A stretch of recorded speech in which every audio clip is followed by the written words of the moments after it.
Today we're going to be making a rosemary olive oil bread in the bread machine, so let's get started. So the recipe we're using today is Gather for Bread. It's not made for the bread machine, but I am going to adapt it. I am working on a video where I'm going to show how I kind of adapt my recipes to go in the bread machine when they're not made for that. Make sure to subscribe if that's something you're interested in. So first steps, what I did is I wrote down my ingredients and I broke it up based on how I need to put them in the bread machine. The bread machine you do need to do in a specific order. So I've written it down, I've broken it out, and we're just going to get started. But first things first, let's go get some fresh rosemary. Okay, so if you've seen my other videos, you will see that I actually grow my rosemary in my green stock, and as you can see, everything is starting to kind of die because it's been so hot.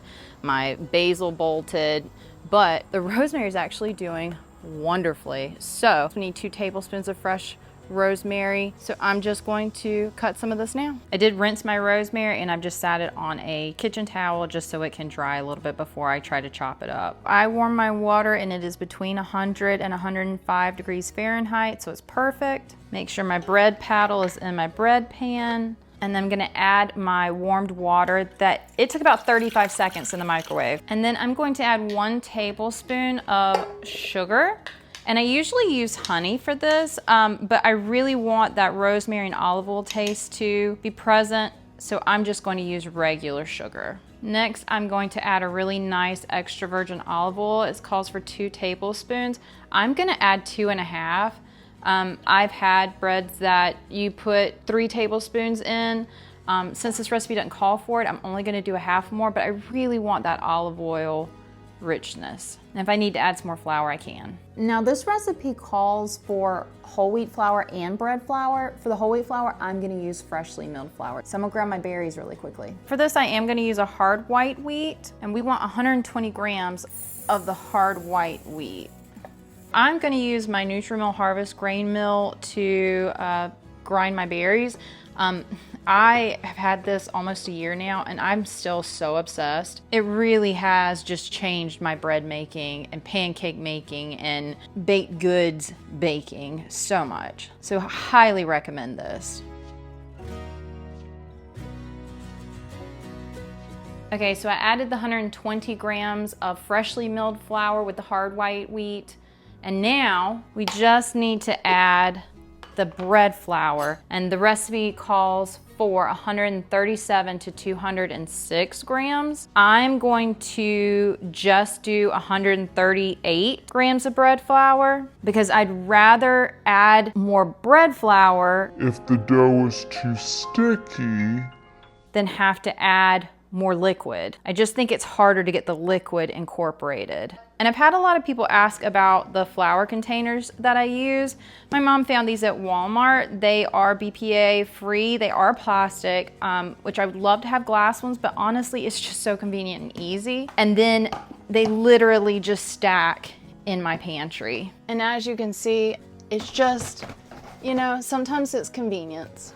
And these just work beautifully for what I need. Okay, so I'm just going to create a little well here in the center and put 2 teaspoons of instant bread machine yeast. And then this calls for 1 teaspoon of salt. And I like to put that in the corners, kind of away from the yeast. And even though it calls for 1 teaspoon, I'm gonna do 1 1/4 because I like a little bit of extra salt in my bread. So this is all I'm gonna do to start my bread machine. I have the KBS and it does like a knocking noise when it's time to add any of your things that you're adding, cranberries, nuts, and in this case, it's going to be the rosemary, Italian seasoning, and the fresh ground black pepper. So I'm going to go ahead and get this started in the bread machine and then we'll prep all of our herbs we'll be adding. Okay, so to turn it on, you just plug it up. And then for the KBS, you actually put your bread pan into it and then twist it, close it up. So for my normal bread, we do the 1.5 pound. I just think that that's probably the better bet for this bread. Based on my categories, I'm kind of going between the soft bread and the whole wheat bread. So I decided to do the whole wheat cycle because I just felt like since I used freshly milled flour, it would be best to go with that. And I'm going to watch it this first 5 minutes and just make sure the hydration level is okay. And I'll probably scrape down the sides as well. It looks like I am gonna need to add a little bit of flour, but we'll just watch it and see. So this is looking way, way too hydrated, obviously.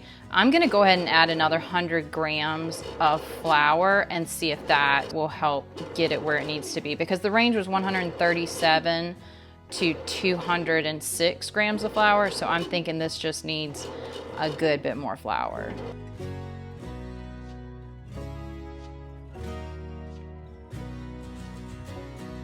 Okay, this is actually looking a little bit better. I'm gonna let it rest for a minute and then we'll come back and see if we need to add a little bit more. At this point, I wanted to get all of my herbs ready to go. 2 tablespoons of fresh rosemary actually takes a little bit of time to chop up. I did chop it semi-finely. I just didn't want, when you bit into a piece of bread, for there to be a huge, leaf of rosemary. So I did pull it off of the stems and just chopped it up until I had my 2 tablespoons prepared. And I just set it to the side and had it ready to go for when I needed to add it. To that, I also added my 1/4 of a teaspoon of Italian seasoning, and then also my fresh ground pepper. I did realize that I wasn't going to be able to tell how much I had put in it, so I put the cap back on. I heard this a long time ago from somewhere, and you basically can grind the pepper with the cap on, and then you'll know how much pepper you're putting into it. So I thought that was a helpful hint when you're working with freshly ground pepper. I just heard the clicking. You can see how nice it's looking in there. So I'm going to go ahead and add my 2 tablespoons of rosemary, 2 tablespoons of rosemary, 1/4 of a teaspoon of black pepper, and 1/4 of a teaspoon of Italian seasoning.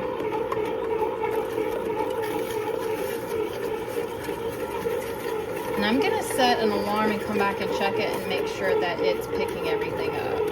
So it's actually only been about a minute, and I think it looks like it picked most everything up, maybe a little bit on that corner, but as soon as that goes over there, it'll do it.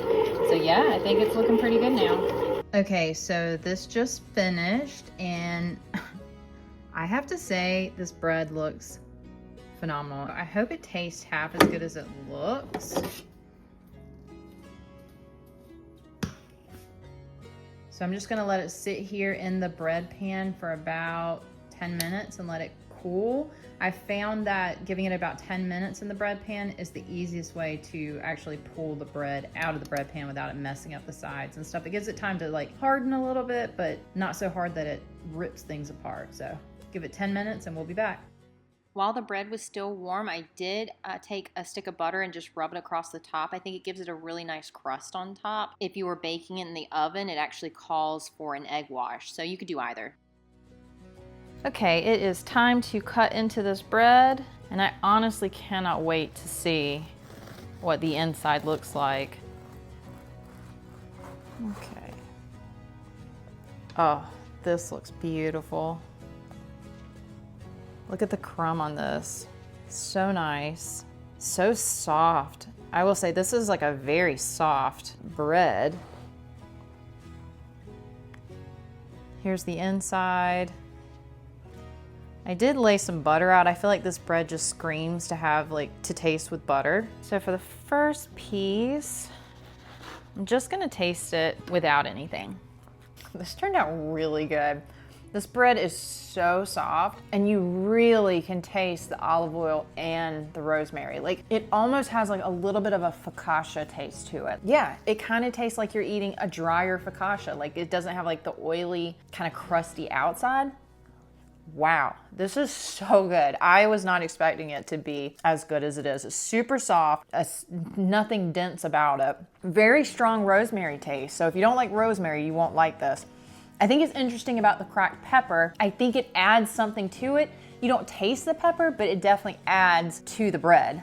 Wow, I am shocked. This is delicious. I did leave some butter out because, like I said, I don't know. I just felt like it kind of needed butter for this. That is so good.